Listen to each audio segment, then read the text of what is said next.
السلام عليكم ورحمة الله وبركاته. عيد مبارك وكل عام وأنتم بخير وصحة وسلامة. اليوم يوم من أيام عيد الفطر المبارك، قررنا نحن والشباب أخذ جولة هنا في مدينة إب، استراحة وجلسة ونجدد لقاءات العيد مع أصحابي وأصدقائي. فاخترنا هنا وين في مدينة إب، من هنا من تبة الثلاثين، من قلعة الشعيبي. ليش اخترنا هذا المكان؟ لأنه مكان جميل وداخل المدينة، والأجواء لسه مش مناسبة للسفر، والأجواء الخضرة والأشياء طبيعية، فقررنا نجلس في هذا المكان. فهذا المكان قريب جدا من المدينة. تعالوا مع بعض نشوف بقية الحلقة. يا سلام على هذا اليوم في نهاية عيد الفطر، قلت إحنا لازم نكملها صح. كلمت العيال وقلنا نتحرك على استراحة بيت الشعيبي، وهناك كان العيد الحقيقي. المكان يشرح القلب، هواء نقي وهدوء يرد الروح، وجو ما في مثله. وصلنا إلى الاستراحة ونحن نحمل معنا مشاعر السعادة، وقد امتلأت قلوبنا بالبهجة بعد شهر من الصيام والقيام. كان اللقاء مليئا بالضحك والحديث الممتع وتبادل التهاني العميقة التي خرجت من قلوب صادقة. الجميع كان سعيدا، والأجواء كانت تعبر عن المحبة والترابط الحقيقي بين الأصدقاء.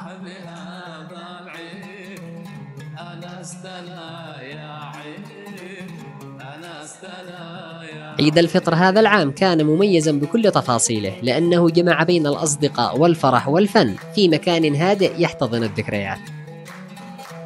مرة 15 صلح لو تقرب. لا تمام. الآن عندك يا أسامة عيد معيد جاهز الآن، ما شاء الله تبارك الله.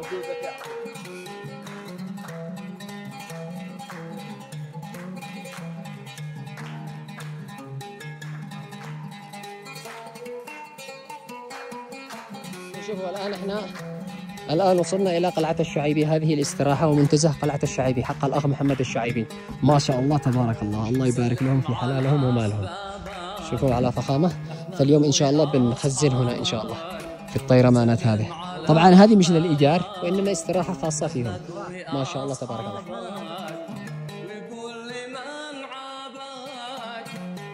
عليك العيد أنستنا يا عيد، وكل من عابك مبروك عليك العيد أنستنا يا عيد. ضحك على الأيام نبرد من الأوهام وافرح معاك. والله لا أفضحك.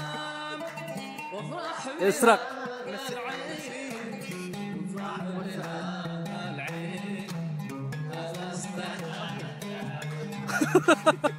طبعا يا اخوان للامانه احنا كنا قررنا انه احنا نطبخ من انفسنا ونسوي كشته وشوايه والحركات هذه، فاكتشفنا اسباب عديده. السبب الاول ان احنا ما نعرفش نطبخ، السبب الثاني يحتاج وقت وجهد. فايش الحل؟ الحل مطاعم الدار. اتصلنا لمطاعم الدار وقلنا نحتاج اكل لفريق الرحله كامل، وللامانه ما قصروا، جابوا الاكل بالوقت المحدد والمناسب. فاذا عندك مناسبه او عرس او حفل او اي حاجه تقدر تتواصل مع مطاعم الدار، يجيبوا لك الاكل لاي مكان. حتى لو عندك رحله انت واصحابك في مكان بعيد ولا شيء، يجيبوا لك الاكل بالباصات حقهم لاي مكان، حتى لو تكون خلف الشمس يوصلوا لعندك. حاليا وصل لنا الاكل من مطاعم الدار، ما شاء الله تبارك الله. هنا في استراحه الشعيبي في خط 30. شوفوا يعني للامانه احنا كنا مفكرين نطبخ من انفسنا، ولكن همينا الشوايه والغاز والحاجات هذه والفحم، فما لنا الا مطعم الدار. ما شاء الله يوصلوا الاكل لكل مكان بالباصات حقهم، حتى لو تكون خلف الشمس يوصلوا لك الاكل. اذا عندك مناسبه او خرجه عائليه او خرجه انت واصحابك، فشوفوا ما شاء الله تبارك الله، فيجهزوا كل شيء، يفرشوا ويجهزوا الاكل. واكلهم طبعا ما يحتاج، من افضل المطاعم في محافظه إب. وبسم الله ما شاء الله حاليا تتجهز للغداء في هذا المكان الجميل برفقه الاصدقاء في هذا العيد. وهذا هو المكان ما شاء الله.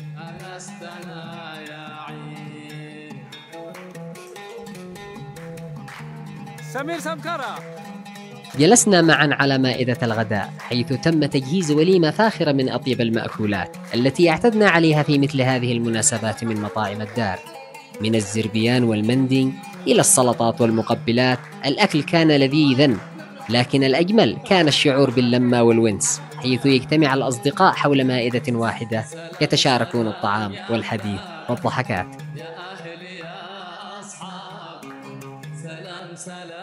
وحاليا بدأت مرحلة الغداء إن شاء الله. الساعة الآن 2 ظهرا، نتغدي ومن ثم نخزن إن شاء الله.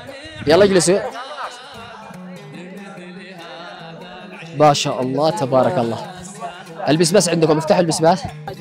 كله كله كله كله كله. بسم الله ما شاء الله. والآن التحلية، وصلت التحلية من مطاعم الدار علشان نبدأ الجلسة. بسم الله ما شاء الله.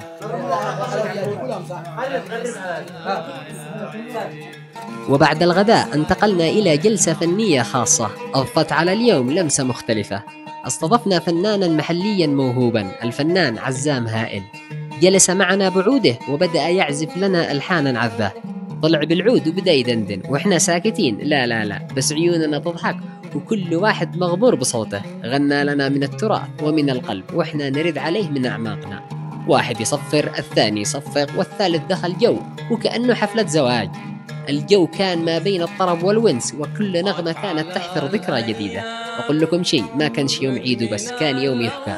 لمة، طرب، راحة بال، وناس تحطهم فوق الراس.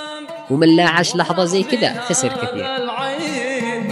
افرح بهذا العيد، أنستنا يا عيد، أنستنا يا عيد. حق على الأيام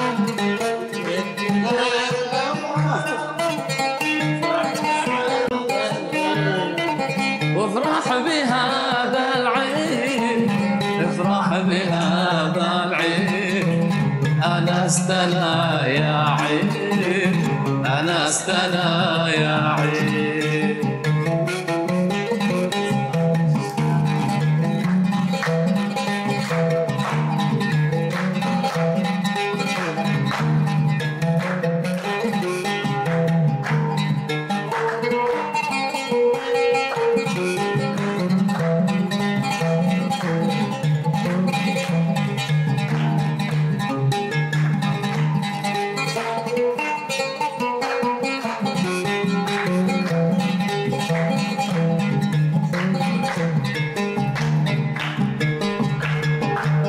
سلم على أحبابك، أحمد وأصحابك.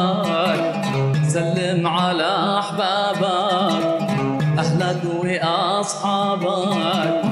وقول لمن عابك مبروك عليك العيد، أنستنا يا عيد.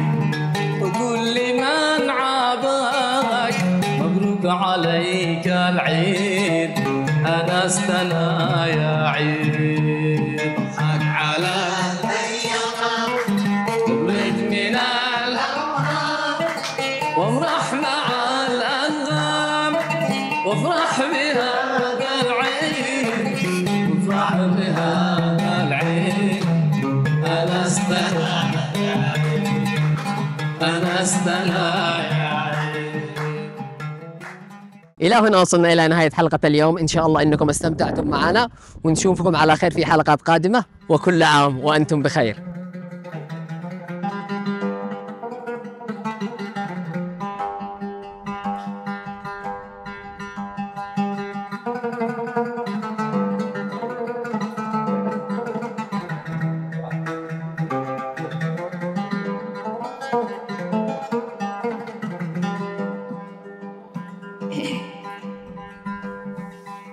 يا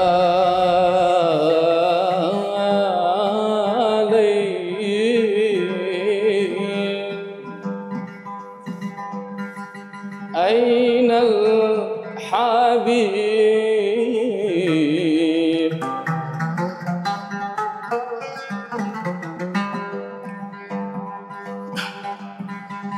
يا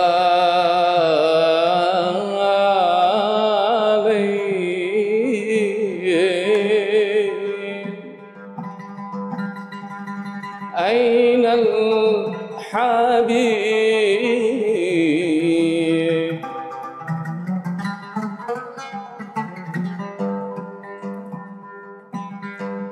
يا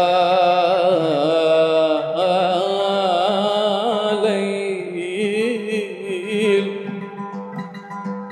حالي كئيب، حبيبي هجرني، حبيبي هجرني، سلب نوم العين. حبيبي هاجرني حبيبي هاجرني سلب نوم العيون